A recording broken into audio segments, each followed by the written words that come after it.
What happens when a Hollywood legend, known for quiet menace and controlled intensity, walks onto a brightly lit daytime talk show stage and decides, in front of millions, that he's done playing nice? Before we drop you into this moment, do me a favor, subscribe to Stage View right now, hit that like button, and comment below where you're watching from. Because stories like this don't happen often. And when they do, they leave scars. The studio lights were already blazing when Liam Neeson stepped out from behind the curtain. The applause hit him first, polite, automatic, the kind of clapping that comes from habit more than excitement. He acknowledged it with a slight nod, not a smile. Just a nod. The kind that said he'd done this 1,000 times, and still didn't enjoy it. From his seat at the table, Sunny Hostin watched him approach.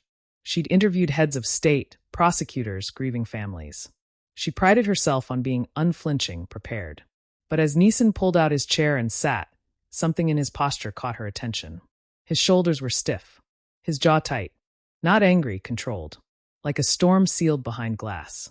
The co-hosts leaned in with practiced warmth. "Liam Neeson, everyone," one of them said brightly. More applause. Neeson folded his hands on the table. Large hands. Actor's hands. Still. Sunny smiled, the camera catching it perfectly. "Liam, thank you so much for being here." "Thank you," he replied. 2 words. Flat. No upward lilt. No charm. The audience didn't notice yet. But Sunny did.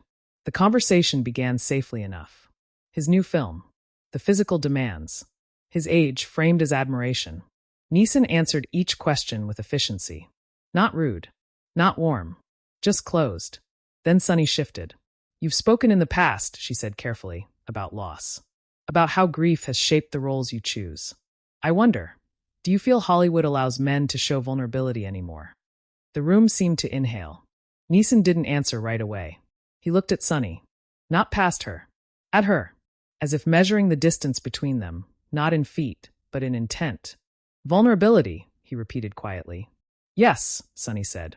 "Especially given." He raised a hand. Not aggressively. Just enough to stop the sentence. "I know what I've said," he replied. "I don't need it summarized." A flicker crossed Sunny's face. Surprise. Then professionalism snapped back into place. "Of course," she said. "I only meant. I'm sure you did." There it was. The first hairline crack. The audience chuckled nervously, unsure if they were allowed to laugh. One co-host shifted in her chair. Sunny leaned back slightly. She adjusted her tone, but not her course. "You've also been candid about moments where you felt misunderstood by the media." Neeson's eyes hardened. Not dramatically. Subtly. The way a door closes without a sound.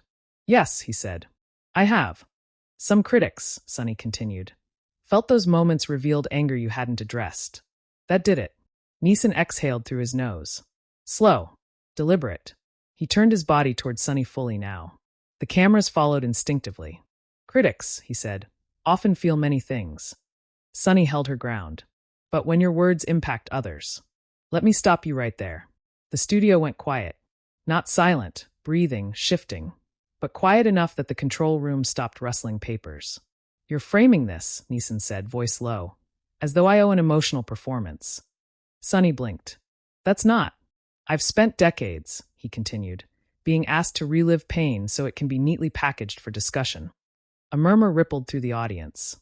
Sunny's smile was gone now. "This is a talk show," she said evenly. "Conversation is part of."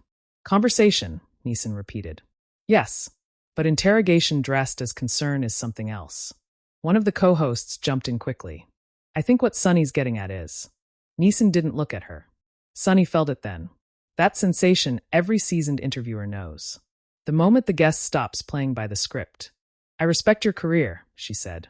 "But when you've made public statements and paid for them," he cut in ways you'll never see." The words landed heavy. Personal. Final. The audience reaction split down the middle. Some applauded instinctively. Others froze, hands midair. Sunny's voice tightened. "Are you saying you regret speaking openly?" "No," Neeson said. "I regret being invited into rooms that pretend to listen." That stung. The temperature in the studio dropped. Even the lights felt harsher now. Sunny straightened her papers, a classic reset move. "I want to be clear," she said. "This platform values honesty." "Then allow it," Neeson replied. Without steering it. A beat.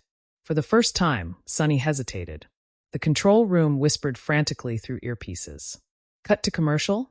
Let it ride. They let it ride. Sunny leaned forward. Do you feel I'm steering you right now? Neeson looked at her for a long moment. Long enough that the silence became a presence. Yes, he said. Gasps. Actual gasps. Sunny's eyebrows rose. How? By deciding, he said calmly, what my emotions should look like to be acceptable. The applause this time was louder. Uncontrolled. Someone in the back shouted, "Tell it." Sunny raised a hand to quiet the crowd. Her voice, when she spoke, was cooler now.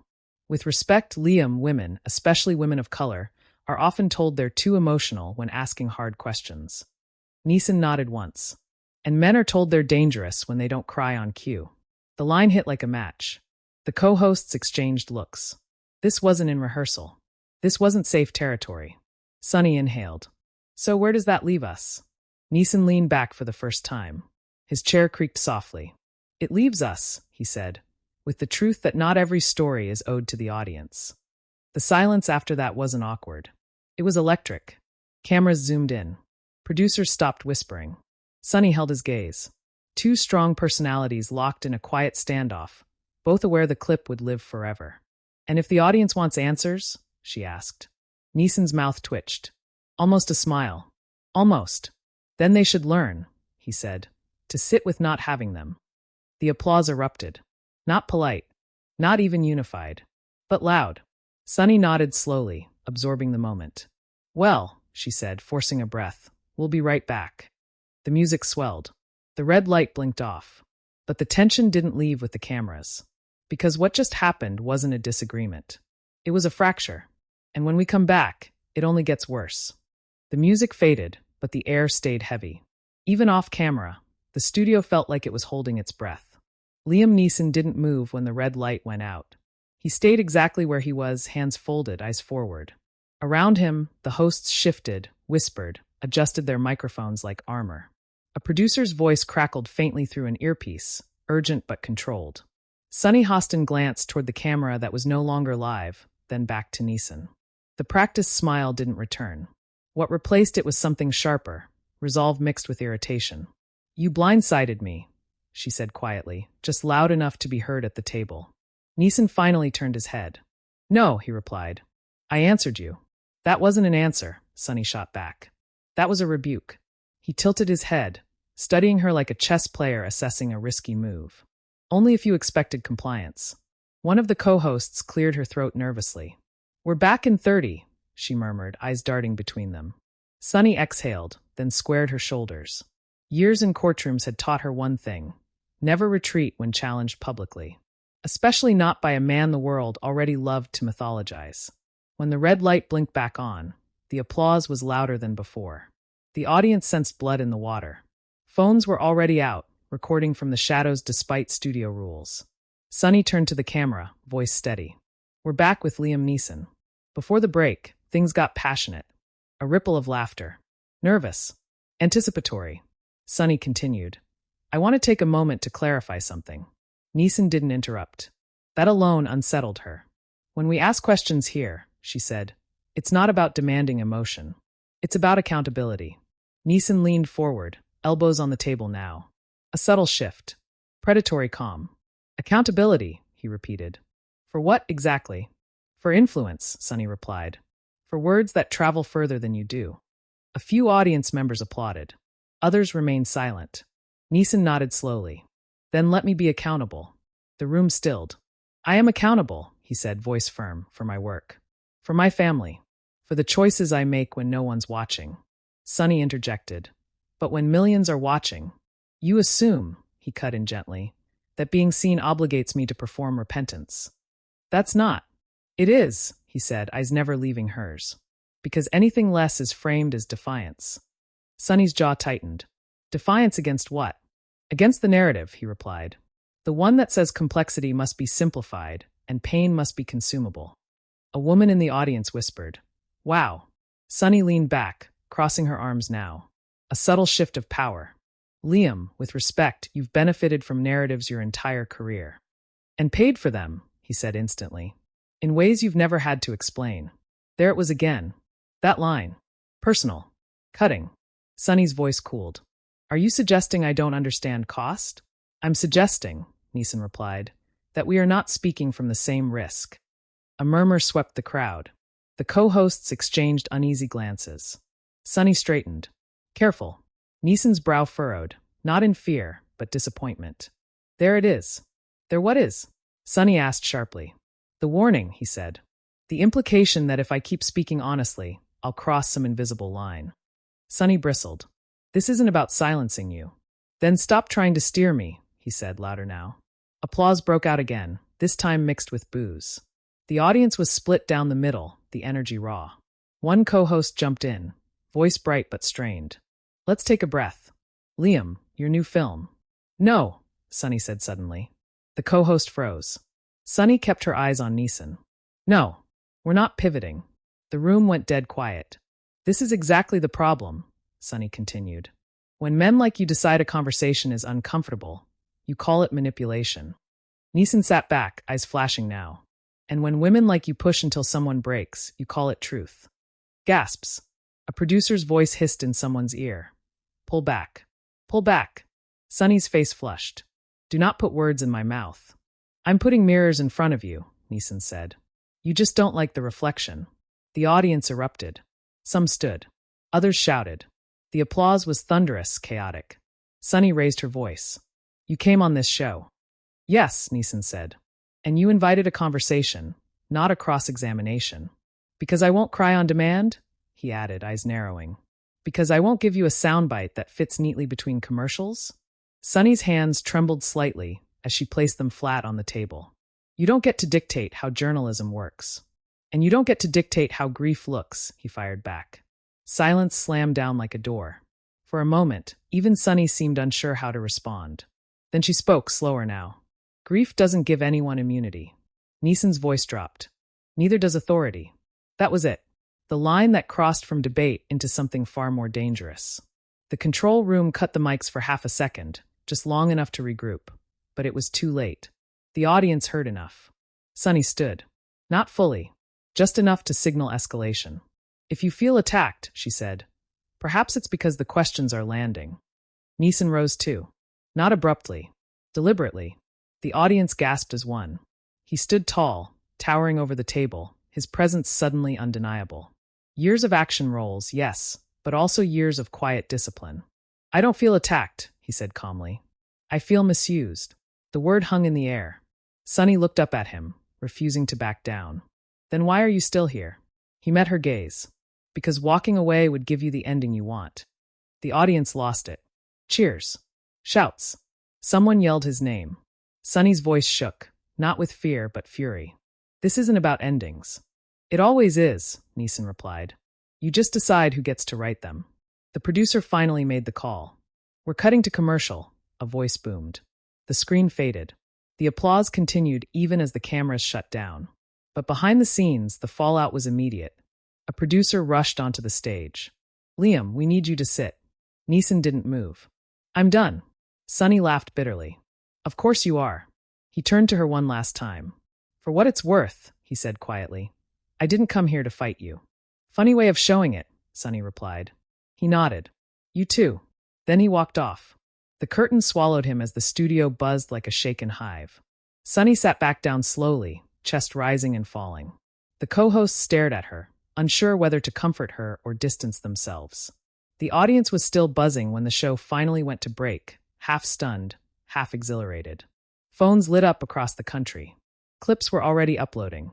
And no one, not the producers, not the hosts, not Liam Neeson himself, yet understood just how big this moment was about to become. The hallway behind the curtain was colder than the stage. Fluorescent lights hummed overhead, unforgiving, exposing every crack in composure that the cameras had missed. Liam Neeson walked with long, steady strides, but inside something churned. Not rage, not regret, a familiar exhaustion, the kind that settles in your bones when you realize you've just said the quiet part out loud. And there's no pulling it back. A producer jogged to catch up with him. Liam, please. We need to talk. Neeson stopped. Slowly. He turned, his face unreadable. I've talked enough, he said. Behind them, another producer whispered urgently into a phone. He's leaving. Yes, now. No, I don't think he'll come back. Inside the studio, Sunny Hostin remained seated long after the applause had faded. The table felt different now, too big, too exposed. One of the co-hosts reached out, placing a tentative hand on her arm. You okay? She whispered. Sunny nodded, but her eyes were distant. She'd been in confrontations before. Heated debates. Viral moments. But this felt personal in a way she hadn't anticipated. That wasn't fair, one co-host murmured. Sunny's jaw clenched. Neither was walking out. The control room buzzed like a war bunker. Screens replayed the moment on loop. Neeson standing, the line about being misused, the audience erupting. Social's already on fire, a staffer said. Trending in 3 minutes. Whose side? The executive producer asked. The staffer hesitated. Both. And neither. Back in the hallway, Neeson paused near the exit. His publicist finally caught up, breathless. What the hell was that? She demanded, lowering her voice.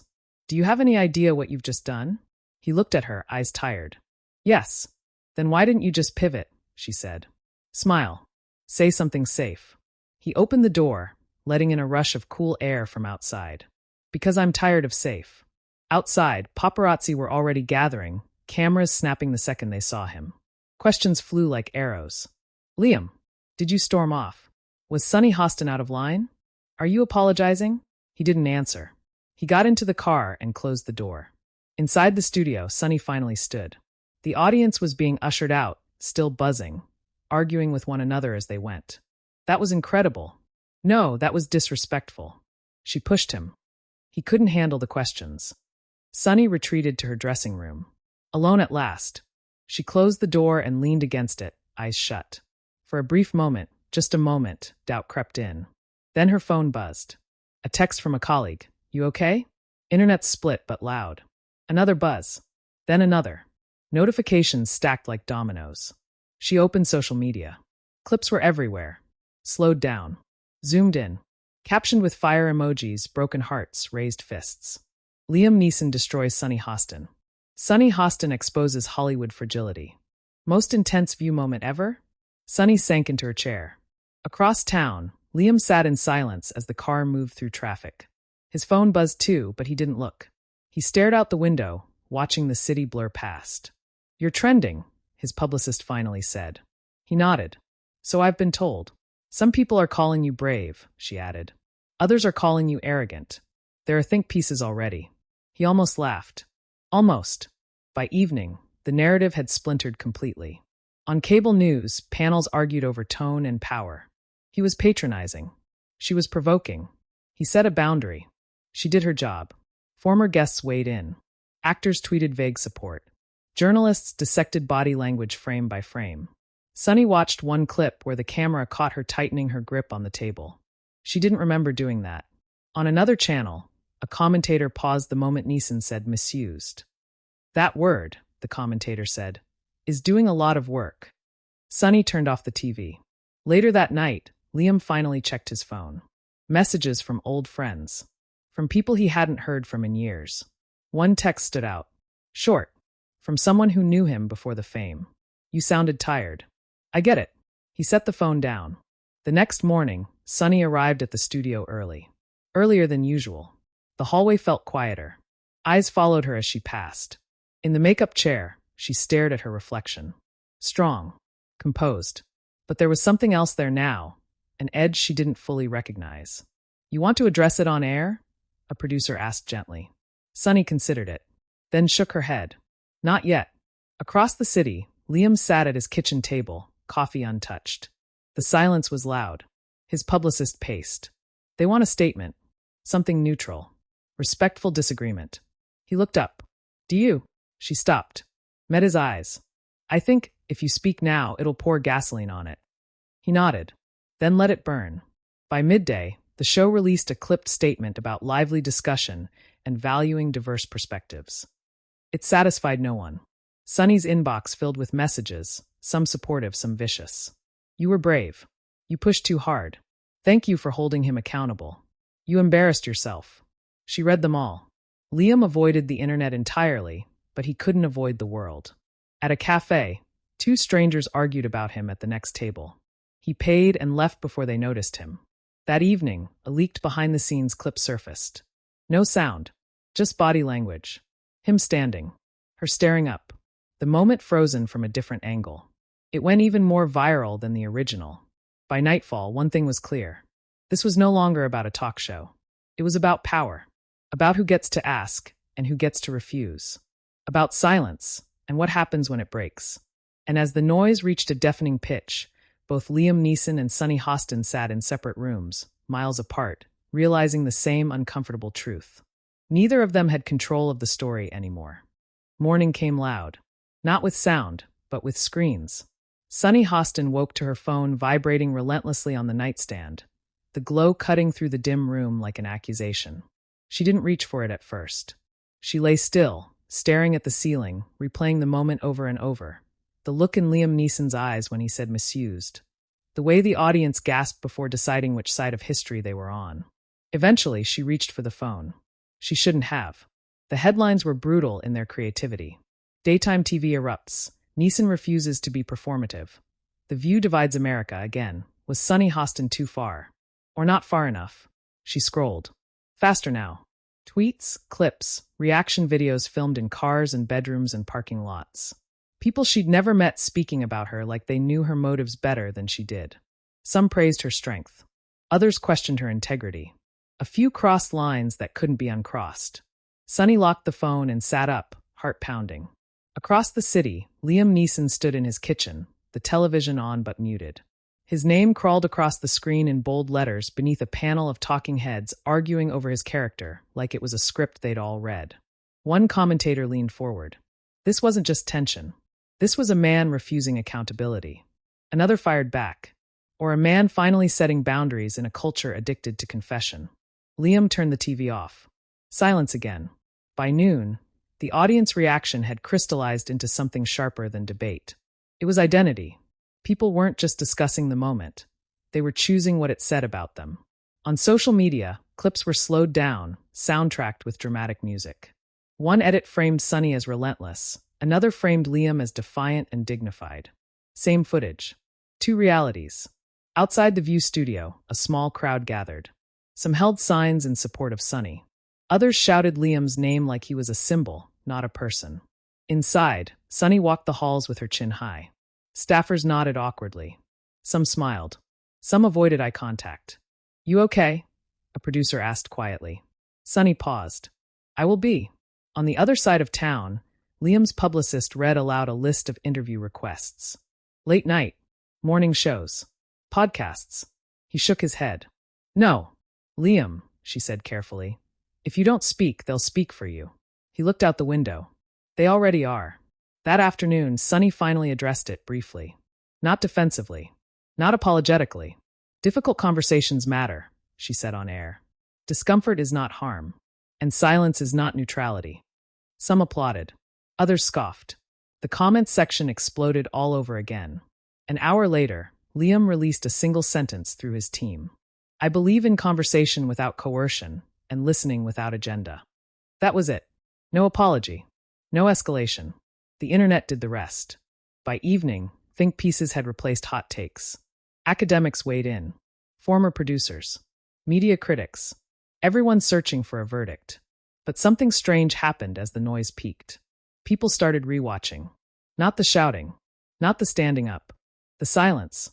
The pause before Liam answered yes when asked if Sunny was steering him. The moment Sunny hesitated, just for a breath, before pushing forward anyway. Comment sections shifted. Why did that moment feel so personal? Why did this feel bigger than TV?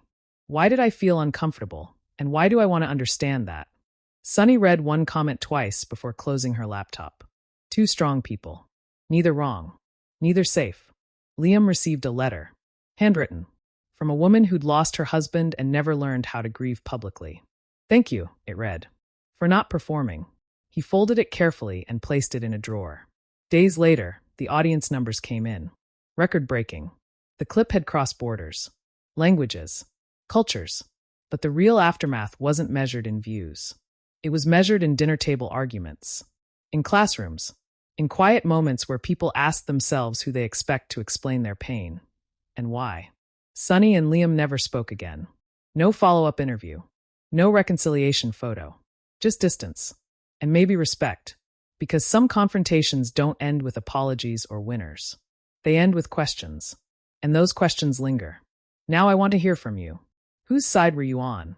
Or do you think this moment was never about sides at all? Drop your thoughts in the comments. Let's talk about it. And if you want more cinematic, intense, behind-the-scenes stories like this, stories that don't just entertain but challenge, make sure you subscribe to Stage View right now, because the next moment might be even more explosive.